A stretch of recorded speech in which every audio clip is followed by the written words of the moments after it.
नमस्कार देवी और देवताओं, मैं जीत आपका स्वागत करता हूं आपके अपने ही चैनल कंप्यूटर बार पर। आज की इस वीडियो में हम लोग देखने जा रहे हैं फोर्क जॉइन को। ये वाला जो ऑपरेटर है हमारे पास यूज तब होता है जब हमारे पास मल्टीपल ऑब्जरेबल्स गिवन हो और उन सब के कंप्लीट होने के बाद मुझे उन सब की लास्ट वैल्यू चाहिए तो मैं फोर्क जॉइन का इस्तेमाल कर सकता हूँ। फोर्क जॉइन जो ऑपरेटर हमारे पास है इसके अंदर दो इंपॉर्टेंट बात आपको ध्यान में रखनी है। पहली इंपॉर्टेंट बात यह है कि जो हम इसको ऑब्जरेबल्स देंगे वो ऑब्जरेबल्स कंप्लीट होनी चाहिए, उनकी एंडिंग होनी चाहिए, एक टाइम पे जाके वो फिनिश होनी चाहिए। तभी ये क्या करता है, जब वो सारी कंप्लीट हो जाएंगी उसके बाद हमें उनकी जो लास्ट वैल्यू होगी ऑब्जरेबल्स की वो लाके देगा। दूसरी बात क्या है हमारे पास कि लास्ट वैल्यू ही हमें मिलेगी, उससे पहले जो वैल्यूज आई थी वो हमें नहीं मिलेंगी। जितनी भी हमने इसको ऑब्जरेबल पास की थी सिर्फ और सिर्फ ये लास्ट वैल्यूज को ही आपको ला कर देता है और उसके लिए उन ऑब्जरेबल्स का कंप्लीट होना जरूरी है। पहला एग्जांपल जो हम लोग करने जा रहे हैं उसके अंदर मैंने यहाँ पे 3 ऑब्जरेबल्स क्रिएट की, ऑफ की मदद से, टाइमर की मदद से और फ्रॉम की मदद से। चौथा मेरे पास प्रॉमिस भी है। हाँ, आप इसको फोर्क जॉइन को प्रॉमिस भी पास कर सकते हो, जरूरी नहीं कि आप ऑब्जरेबल ही पास करो। और ये जितनी भी ऑब्जरेबल्स मैंने यहाँ पे बनाई हैं इन सब की जो लास्ट वैल्यू है मैं सिर्फ उन्हीं में इंटरेस्टेड हूँ। इस चीज को अचीव करने के लिए हम लोग यूज करेंगे फोर्क जॉइन का।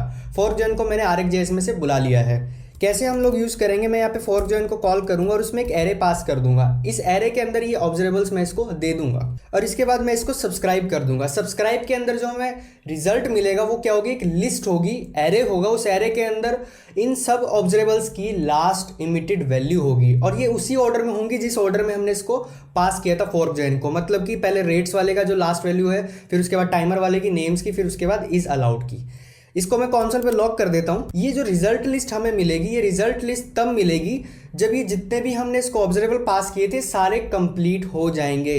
ऑफ हमें पता है इमीडिएट कंप्लीट हो जाएगा, उसके बाद टाइमर में थोड़ा टाइम लगेगा, फिर फ्रॉम कंप्लीट हो जाएगा, प्रॉमिस रिजॉल्व तो हमारा इमीडिएट कंप्लीट हो जाएगा। तो ये सब्सक्राइब तो इकट्ठा करेगा इन सबको, लेकिन जो इनका रिजल्ट है वो हमें तब मिलेगा जब सारी की सारी ये फिनिश हो जाएंगी। एक बार ब्राउजर में इसका आउटपुट देखते हैं। ब्राउजर में हम देख पा रहे हैं थोड़ी देर रुका, उसके बाद इसने आउटपुट दिया। ऐसा इसलिए हुआ कि जो टाइमर था वो हमने 1.5 सेकंड वाला दिया हुआ था तो वो फिनिश नहीं हुआ था। इसने बाकियों का तो आंसर हमारे पास था लेकिन टाइमर वाला थोड़ी लेट में हमें आंसर मिला, इसलिए इसने उन सबका वेट किया, उसके बाद हमें रिजल्ट दिया। और रिजल्ट में हम देख पा रहे हैं सभी की लास्ट इमिटेड वैल्यू हमें मिल रही है। ऑफ वाले के अंदर 14 लास्ट वैल्यू थी, टाइमर वाले का ऑफ कोर्स उसमें एक ही वैल्यू इमिट होनी थी तो वही उसकी फर्स्ट थी, वही लास्ट थी, 0 मिल गया। देन उसके बाद फ्रॉम के थ्रू जो अनुषा में वैल्यू मिली यहाँ पे, देन प्रॉमिस की ट्रू वाली वैल्यू हमें मिली है। इसलिए काफ़ी इंपॉर्टेंट है कि आप ये बात ध्यान में रखें कि एक तो आपकी ऑब्जरेबल्स कंप्लीट होनी चाहिए, उनकी एंडिंग होनी चाहिए। दूसरी चीज़ क्या है कि जो पिछली वैल्यूज होंगी वो सारी की सारी लॉस्ट हो जाएंगी, सिर्फ लास्ट इमिटेड वैल्यूज ही आपको मिलेंगी। और तीसरी जो सबसे खास बात ये है कि जब हमारे पास सारी ऑब्जरेबल्स कंप्लीट होती हैं तभी हमें फोर्क जॉइन का रिजल्ट मिलता है, उससे पहले रिजल्ट नहीं मिलेगा। जैसे टाइमर वाला थोड़ी देर रुका, उसका रिजल्ट बाद में आया, तो बेशक बाकी ऑब्जरेबल्स कंप्लीट हो चुकी थी लेकिन इसने तब दिया हमें रिजल्ट जब वो भी फिनिश हो गया हमारे पास। तो ये वाले सारे फैक्टर्स बड़े ही इंपॉर्टेंट है फोर्क जॉइन के अंदर। अब आगे की तरफ बढ़ते हैं। फोर्क जॉइन को अभी तो मैंने एक एरे पास किया तो रिजल्ट में हमें क्या मिला, एक एरे ही मिला जिसके अंदर लास्ट इमिटेड वैल्यूज थी उन सबकी उसी ऑर्डर में जिस ऑर्डर में हमने फोर्क जॉइन को पास किया था। आप चाहो तो फोर्क जॉइन को एक ऑब्जेक्ट भी पास कर सकते हो। ऑब्जेक्ट पास करने का मेन जो पर्पस होता है वो आइडेंटिफिकेशन के लिए होता है। एक बार मैं आपको एक एग्जांपल देता हूं। इस वाले एग्जांपल में मैं क्या कर रहा हूं, मैंने एक ऑब्जेक्ट क्रिएट किया, उसकी कीज मैंने यहाँ पे डिफाइंड की और कीज की जो वैल्यूज हैं वो क्या है, ऑब्जरेबल्स हैं।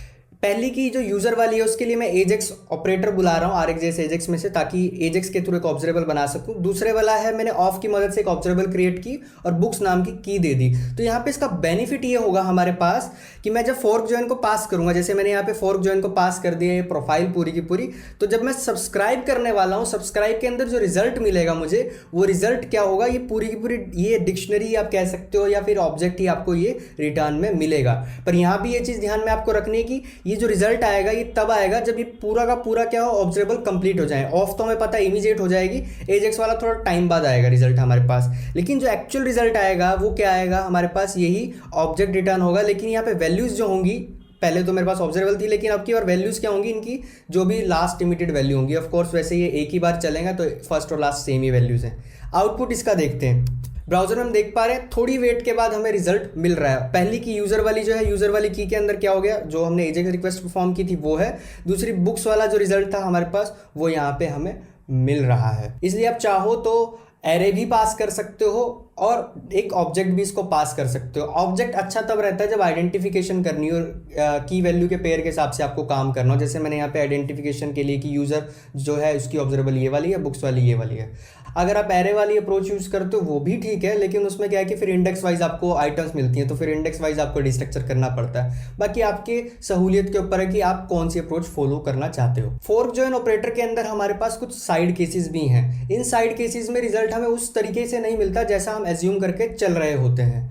पहला एग्जांपल हम लोग देखते हैं। फोर्क जॉइन के अंदर जो हम लोग पहला साइड केस देखने जा रहे हैं उसके अंदर क्या है कि जो हमने इसको ऑब्जर्वेबल्स पास की हैं उनमें से एक ऑब्जर्वेबल अगर एक ऐसी है जिसने अभी तक एक भी वैल्यू अपनी इमिट ही नहीं की है तो हमारा फोर्क जॉइन फॉरएवर वेट में चला जाता है और आउटपुट हमें नहीं देता है। ऐसा इसलिए होता है, मान लीजिए आपके पास दो ऑब्जर्वेबल हैं, एक ऑब्जर्वेबल जो है वो कंप्लीट हो चुकी है, उसका लास्ट इमिटेड वैल्यू इस फोर्क जॉइन ने अपने पास रख ली है, लेकिन दूसरी जो है उसने क्या किया, अभी तक एक भी इमिट नहीं की है। तो फोर्क जॉइन तो आउटपुट कब देता है कि जब सारी ऑब्जर्वेबल्स कंप्लीट हो जाएंगी, और उनमें से एक ऑब्जर्वेबल तो ऐसी है जिसने अभी तक एक बार भी इमिट नहीं किया वैल्यू, तो वेट करता रहेगा कि भी कभी इमिट करेगा कभी इमिट करेगा, और उसने कभी इमिट ही नहीं किया तो ये फॉरएवर वेट में ही चला गया और आउटपुट हमें नहीं देगा।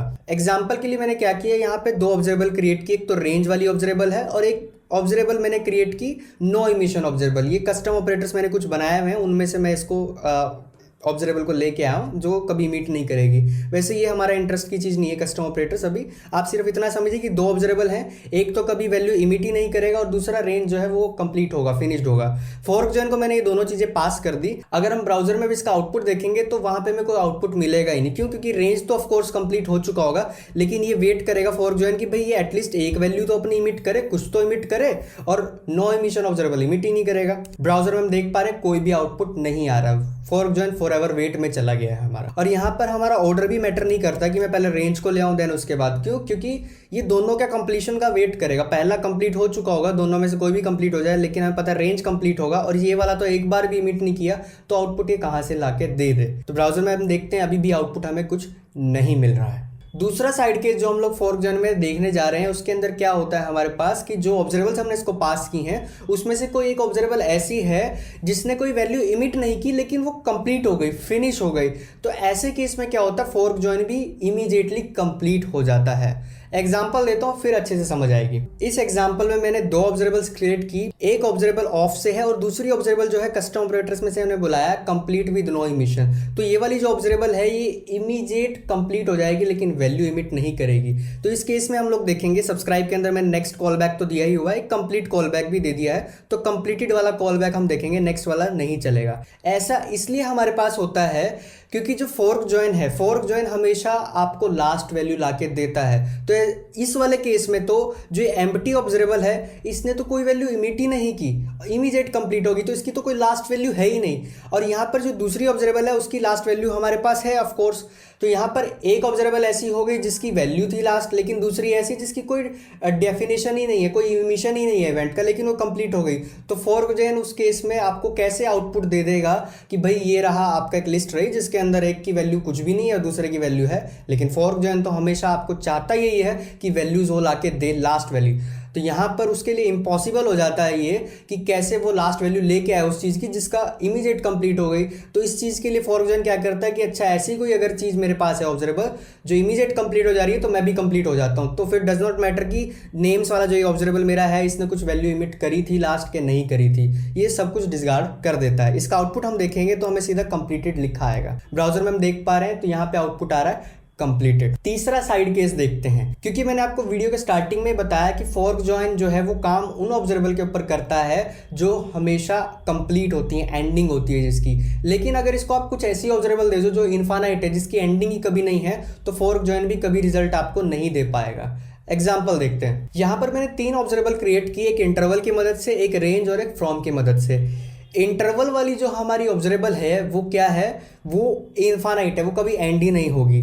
तो फोर्क जॉइन को जब मैंने तीनों चीज़ें पास करी, तीनों ऑब्जर्वेबल, इसने तीनों को सब्सक्राइब किया, तो हमें पता है रेंज भी कंप्लीट हो जाएगा, फ्रॉम भी कंप्लीट हो जाएगा, लेकिन इंटरवल कभी कंप्लीट नहीं होगा। तो ऐसे केस में फोर्क जॉइन वेट करता रहेगा कि भाई जब वो कंप्लीट होगा तभी मैं क्या करूँगा, उसकी लास्ट वैल्यू ला के दूंगा, और इनफाइनाइट चल रहा है तो इंटरवल कभी कंप्लीट ही नहीं होगा। तो फोर्क जॉइन का जो नेक्स्ट वाला है कॉल बैक वो कभी ट्रिगर ही नहीं होगा और ना ही हमारा कंप्लीट वाला कॉल बैक ट्रिगर होगा, क्योंकि इस केस में फोर्क जॉइन कंप्लीट भी नहीं हुआ है, वो वेट करता है, और साथ में नेक्स्ट वाला कॉल बैक भी ट्रिगर नहीं हुआ। क्यों? क्योंकि लास्ट जो इमिशन वैल्यूज़ हैं 2 की तो हमारे पास है, लेकिन तीसरे की अवेलेबल ही नहीं है। तो ये दोनों चीज़ें हमें कुछ भी आउटपुट नहीं देंगी, वहाँ पे ब्राउजर में हमें कुछ नहीं दिखेगा। ब्राउजर हम देख पा रहे हैं कोई आउटपुट हमारे पास नहीं आ रहा, फॉर एवर वेट में चला गया फोर्क जॉइन। तो ये चीज़ भी आपको ध्यान में रखनी कि इन्फानाइट ऑब्जर्वेबल अगर आप दे देते हो तो उसके लिए फोर्क जॉइन नहीं है भाई साहब। फोर्क जॉइन जो है वो उन्हीं पे काम करता है जो कंप्लीट होती हैं ऑब्जर्वेबल्स हमारे पास। ये फोर्क जॉइन वाला जो हमारा ऑपरेटर है खुद में कंप्लीट कब होता है? जब सारी की सारी ऑब्जर्वेबल्स कंप्लीट हो जाती हैं, तब ये हमारा फोर्क जॉइन फाइनली कंप्लीट होता है। तो जितनी ऑब्जर्वेबल हमने इसको दी है उन सब की एंडिंग हो गई, उसके बाद ये कंप्लीट हो जाता है। यहाँ पर मैंने ऑफ और फ्रॉम की मदद से ऑब्जर्वेबल क्रिएट की और ये दोनों ऑब्जर्वेबल फोर्क जॉइन को पास कर दी हैं। और हमें पता है कि ऑफ और फ्रॉम कंप्लीट होते ही होते हैं। तो नेक्स्ट वाला कॉल बैक तो ऑफकोर्स होगा यहाँ पे कॉल, क्योंकि जब इनकी लास्ट लिमिटेड वैल्यूज होंगी तो ये कॉल होगा ही। इसका 2020 मिलेगा, इसका बैटमैन हमें मिलेगा, और जब ये फिनिश हो चुकी होंगी तब हमारा कंप्लीट कॉल बैक कॉल होगा। और एक केस वो वाला भी था फोर्क जॉइन में, याद रखिए कि अगर कोई ऐसा है जो बिना इमिशन के ही कंप्लीट हो जाता है तो उस केस में फोर्क जॉइन कंप्लीट हो जाता है। और दूसरा केस तो ये वाला है ही हमारे पास कि जिसमें सारी ऑब्जर्वेबल्स कंप्लीट हो जाएंगी तब ये कंप्लीट होगा। ब्राउजर में हम देख पा रहे हैं पहले तो नेक्स्ट कॉल बैक चला, फिर उसके बाद ये फिनिश हो गया, कंप्लीटेड वाला कॉल बैक हमारा चला। अब मान लीजिए कि बीच में कोई ऑब्जर्वेबल ऐसी है जो एरर क्रिएट कर दे, तो उस केस में भी फोर्क जॉइन क्या होता है, एरर वाले कॉल बैक को कॉल कर देता है और रुक जाता है। फिर बाकी जितनी ऑब्जर्वेबल्स हैं उनके आउटपुट से इसको कोई मतलब नहीं रहता। यहाँ पर मैंने 3 ऑब्जर्वेबल्स बनाई, ऑफ की मदद से, फ्रॉम की मदद से, और एक एरर ऑब्जर्वेबल क्रिएट की जो कस्टम ऑपरेटर्स में से हमने बुला लिया है ताकि ये एरर क्रिएट कर सके। तीनों की तीनों फोर्क जॉइन को मैंने पास कर दिया। सब्सक्राइब में 3 कॉल बैक दिए, नेक्स्ट वाला, एरर वाला और कंप्लीट वाला। ऑफ भी कंप्लीट हो जाएगा क्योंकि जब ये तीनों को इकट्ठा सब्सक्राइब करेगा तो ऑफ भी कंप्लीट हो जाएगा, फ्रॉम भी कंप्लीट हो जाएगा। लेकिन बीच में इस वाले ने एरर क्रिएट कर दी तो हमें नेक्स्ट कॉल बैक कभी नहीं दिखेगा। सिंपली क्या आ जाएगा, एरर कॉल बैक पे आ जाएगा। कंप्लीट भी नहीं होगा ना नेक्स्ट होगा, सिर्फ एरर आ जाएगा कि भाई एरर आ चुकी है। अब मैं आपको वैल्यूज ला के नहीं दूंगा, आप अपना एरर हैंडलिंग करो। ब्राउजर में हम देख पा रहे हैं एरर लिखा रहा है, ऑब्जर्वेबल एरर आ गया। तो ये भी काफ़ी इंपॉर्टेंट बात है कि अगर बीच में कहीं एरर आ जाए तो उसी टाइम रुक जाता है, बाकियों को अनसब्सक्राइब कर देता है, उनकी वैल्यूज डिसगार्ड, कोई मतलब नहीं है क्या आई थी क्या नहीं है। और सिंपली आप एरर कॉल बैक से जो भी आपको मैकेनिज्म हैंडल करना है एरर वाला वो लिख सकते हैं। कुछ इंपॉर्टेंट बातें हमने फोर्क जॉइन के अंदर जानी। पहली तो चीज़ ये कि यहाँ पे इसको ऑब्जर्वेबल वो पास करते हैं हम लोग जो एंडिंग होती है, जिनकी कंप्लीट होती है, तो उनकी लास्ट वैल्यू ला के देता है। और लास्ट वैल्यू कब ला के देगा, जब सारी ऑब्जर्वेबल्स कंप्लीट हो जाएंगी। बीच में कोई ऑब्जर्वेबल ऐसी है जो टाइम ले रही है, तब तक हमें ये फोर्क जॉइन नहीं चलेगा। जब वो भी कंप्लीट हो जाएगा तब हमें इसका आउटपुट मिलता है।